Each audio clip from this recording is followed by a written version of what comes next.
Good evening, everybody. Brian Neubert here from goldenblack.com, live in the pale moonlight, once again, of Mackey Arena, this time following Purdue's 70-51 win over Wisconsin.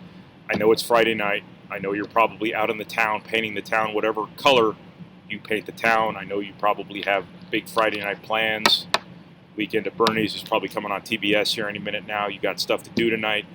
I will make this quick. I know I say that all the time and I never do, but I will do my very best to keep this quick. This is your wrap video once again following Purdue's 70-51 win over Wisconsin. Purdue had to have it. Had to have it.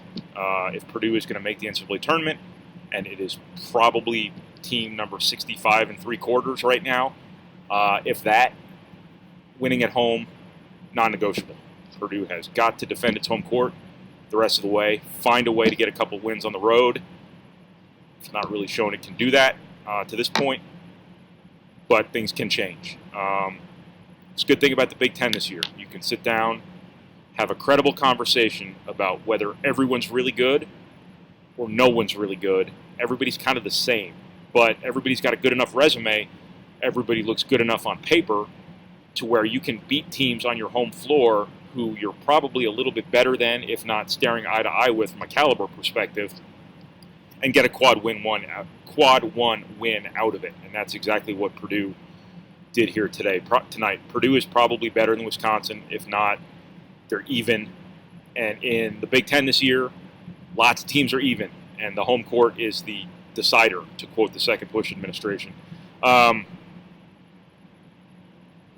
court was part of it, certainly tonight. Biggest part of this, was Purdue, was simply effort. I mean, when Purdue plays as hard as it did, Purdue's already a pretty good defensive team. Purdue's already a pretty good rebounding team, regardless of what Illinois made it look like. Look, overreacting to the Illinois game seemed inappropriate in the moment the other night. Illinois is really good. They are really good. Wouldn't surprise me if they go pretty deep in that NCAA tournament. Also, wouldn't surprise me if they win the Big Ten. They also happen to be a horrific, worst-case scenario matchup for Purdue. Overreacting to that second half seemed like your classic things are never as bad as they seem moment in college basketball. This seemed like validation of that very feeling because Purdue put Wisconsin in a blender, same way they did Virginia, same way they did Michigan State. This was directly attributable to effort because when Purdue plays as hard as it does, as it did tonight, it's already a good defensive team. It's already a good rebounding team. Those things really come out, make shots at home typically. That's a really dangerous combination for anybody coming in here. Mackey Arena has proven time and again capable of taking Purdue from one level to another. That was certainly the case again tonight, but you have to give Purdue, the 12 individuals in uniforms, the credit for this because they played their you-know-what off. And, it was led, if you watch this game, you're aware of this, it was led by Evan Boudreau. Sometimes fans write off guys who might not look the part necessarily, might not score as much as they would like, and when they do that, they overlook the element those guys might provide that when the right situation arises, that element can win you games. I'm talking about Nogel Eastern. I'm talking about Evan Boudreau more so right now because Evan Boudreau was the singular difference in this game because he played so hard. He was the driving force behind this overwhelming rebounding advantage. He was driving force behind the offensive rebounding that really decided this game before it was even a game. He was obviously fantastic in this game. And hey, guess what? Purdue's two biggest wins of the season right now are Michigan State and Wisconsin, both in Mackey Arena. Evan Boudreau was a significant part of both of those wins. This is a guy who I know many of you, because I do read my Twitter mentions a few days after the fact. I do read our message boards. I know people look at him and say, oh, he's not athletic enough to play here. He's not a Big Ten player. He has proven he can be a productive, winning player in college basketball. When you have players like that, write them off at your own risk. I know people don't like Nogel Eastern all the time because he doesn't score. When you look at that, you are turning a blind eye to game-changing defense, game-changing positional rebounding, really good effort, really good toughness, things that help you win basketball games that have nothing to do with scoring. write guys off at your own risk, because opportunities arise for that stuff to really come to the forefront, and when it does, you might look silly. For all we know, the two guys I just mentioned, Eastern and Evan Boudreau, the past 4 games, those guys have done some really positive things that maybe change the trajectory of Purdue's season a little bit. Look, they were really good against Michigan State. They were really good against Wisconsin. 2 of Purdue's biggest wins of the season have come in this 4-game span. They were not the reason Purdue lost at Maryland. They were not the reason Purdue lost to Illinois. These 2 guys, what they're providing right now has been really, really significant. Purdue is not getting a ton of productivity from its big men. Purdue's outside shooting is inconsistent. This has never been a great offensive team this year. This will not be a great offensive team the rest of the year. What Nojel Eastern and Evan Boudreau are providing right now are really, really, really important. So I just wanted to point that out. It is kind of the nature of fandom to sort of look at guys sometimes that are limited, maybe don't score as much. Grady Eifert last year was a real cautionary tale toward this very thing. Do not overlook some of the lower profile stuff that really, really matters. And tonight was a great reminder of that, because Evan Boudreau's hustle, Evan Boudreau's effort really, really showed up in this game, really was the singular difference in this game.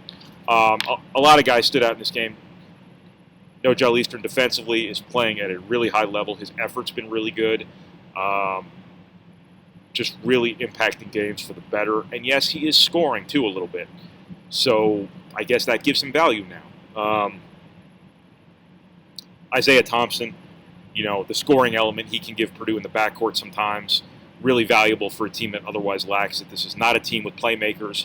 This is not a team of shot creators in the backcourt. Not a big intermediate range scoring team. Got to give Sasha Stefanovic a little bit of credit here, too. He's making more plays off the dribble. Probably not his strength at this point, but people are taking away the 3, and he is doing some positive things against it. But Isaiah Thompson gives Purdue a little bit more of a scoring element in the backcourt. I think that really helps Purdue. He's going to be a good player moving forward. And he was really important in this game, too. Not just because he led Purdue in scoring with 14 points, but because he timely scoring. Look, this got down to 16 when it was 28. I don't know if anybody really thought Purdue was going to lose this game, but the last thing you want is for that to get down to 10, 12 points, this place to start to grumble, and then all the pressure's on Purdue. Isaiah Thompson, I think, scored 6 points during an 8-0 run. That was timely scoring after Purdue had started the second half damn near flawlessly. That's kind of part of the other thing Purdue showed tonight, a little bit of a killer instinct, so to speak. They started the second half really well.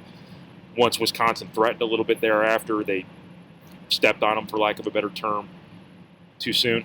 But Purdue responded to situations in a game where there really weren't many suspenseful situations, because Purdue was up 18 points to start the second half and then opens on a 12-2 run. Just a dominant run of basketball to open that second half. So just a really good all-around win. As I said before, this was a desperately needed win. Every home game from here on out, Purdue's probably got to have it. And everyone's going to be a quad 1 win. More lights just went off. Is this scary? It's probably scary. Seems like a good time to wrap it up. Every home game from here on out is probably a quad 1 win. It is, because Northwestern's already played here. Nebraska doesn't come here, right? I don't know. This was a really good win for the resume. Purdue needs a lot more of them. The big challenge now, obviously, I don't have to tell you this, is that Purdue's got to find a way to play like it plays here, somewhere else. Starts on Tuesday night at the Rutgers Athletic Center. Rutgers is legitimately good this year, people. Legitimately good. Not fluke good, not weak schedule good, legitimately good. They are tough. They defend. Ron Harper Jr. has given them a great scoring element on the perimeter. Gino Baker is still a threat. Miles Johnson's a legit big guy in a league full of really good ones. Purdue's going to have all it can handle Tuesday night. If it plays as hard as it did here, if it defends the way it did here tonight, Purdue's going to have a chance. If it can win that one, Purdue's all of a sudden put itself in a pretty good spot relative to its position, 24 hours ago. So that's what I got.